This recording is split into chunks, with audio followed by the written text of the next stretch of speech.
Hola y bienvenidos a una nueva inmersión profunda.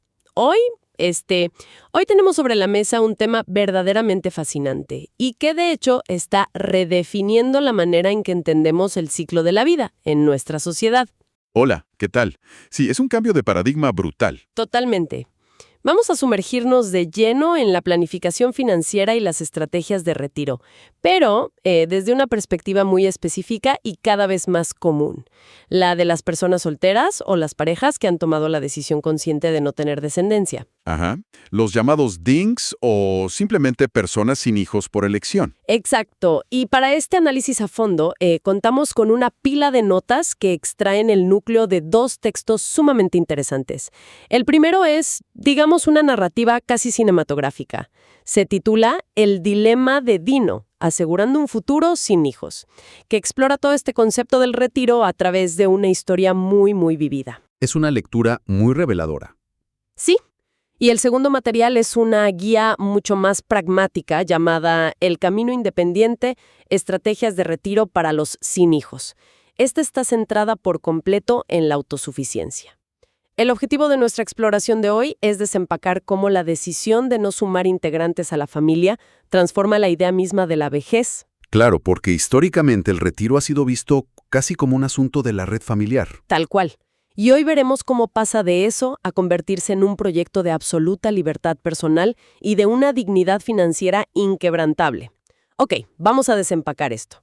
Me fascina la premisa de vivir sin esas ataduras tradicionales, pero al mismo tiempo, me intriga el nivel de responsabilidad que requiere rediseñar el mapa completo de la vida. Es un placer estar aquí para analizar este material.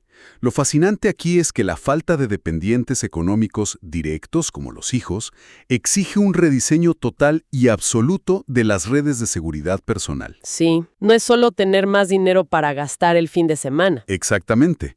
No se trata simplemente de celebrar que hay más liquidez en el presente, sino de comprender la arquitectura detrás de esa libertad.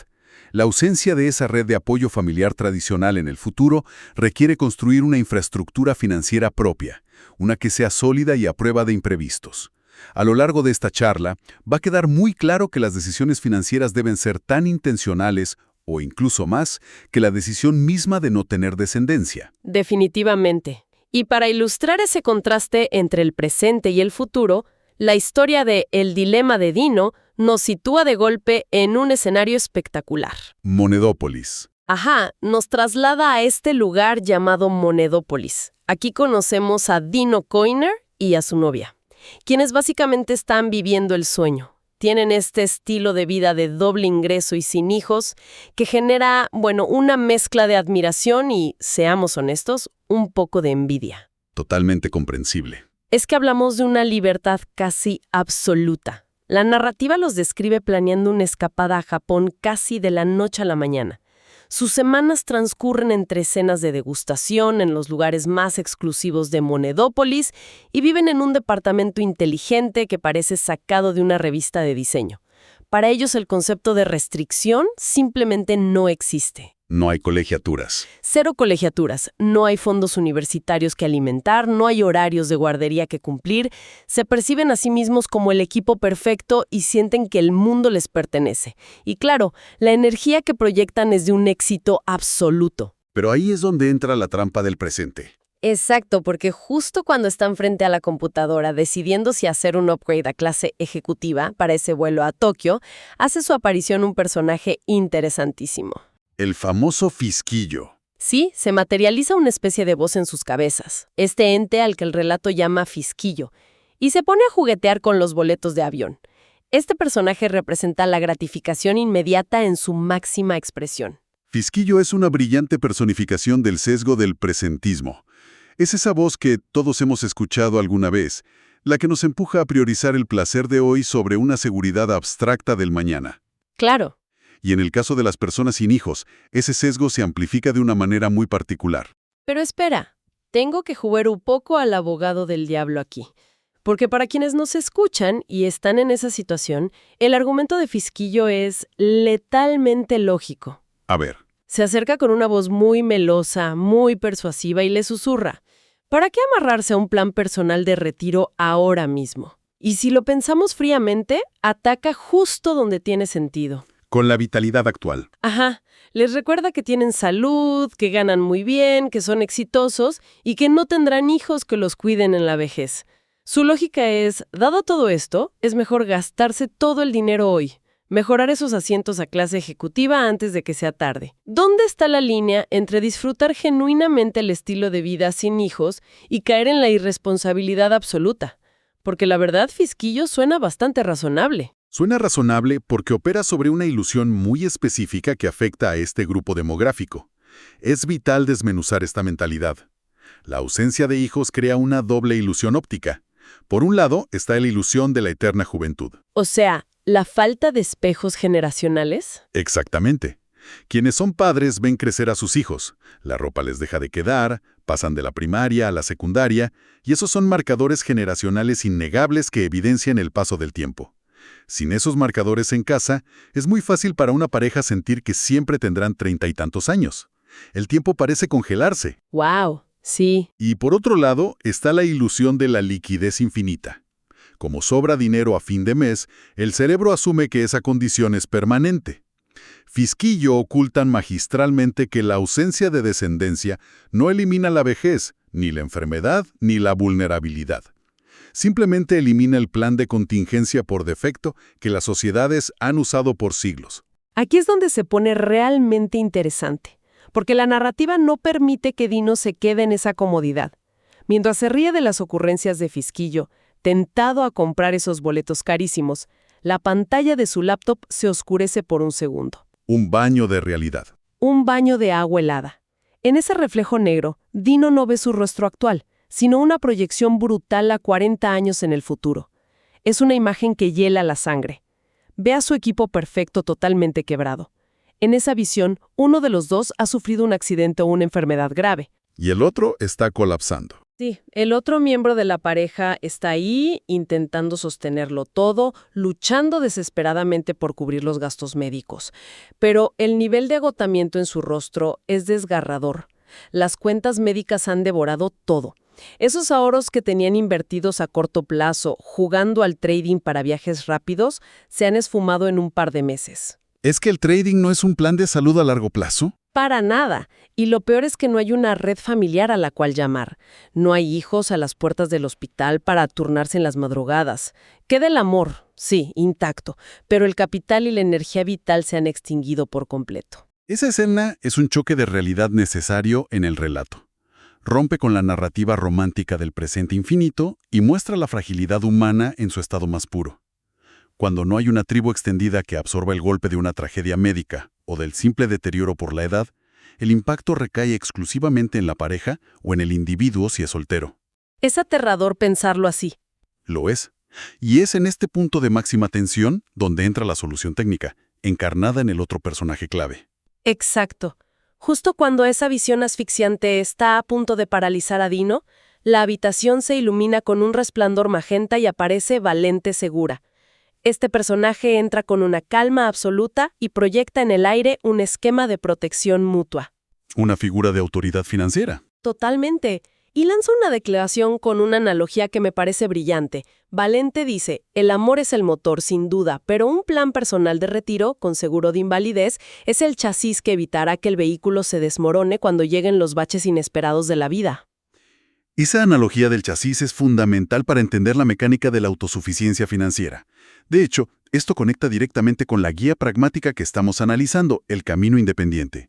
Esa guía insiste en un componente que la mayoría de la gente ignora olímpicamente. El seguro de invalidez. El seguro de invalidez. Hay que entender cómo funciona esto en la práctica. Para cualquier profesional, pero críticamente para quienes son solteros o parejas sin hijos, el riesgo financiero más grande no es solo llegar a viejo sin dinero. El riesgo catastrófico es perder la capacidad de generar ingresos hoy, a los 35 o 40 años. Claro, porque un seguro de gastos médicos mayores, digamos, te paga la cuenta del hospital, te salva de la deuda inmediata por la cirugía, pero no te paga el supermercado al mes siguiente.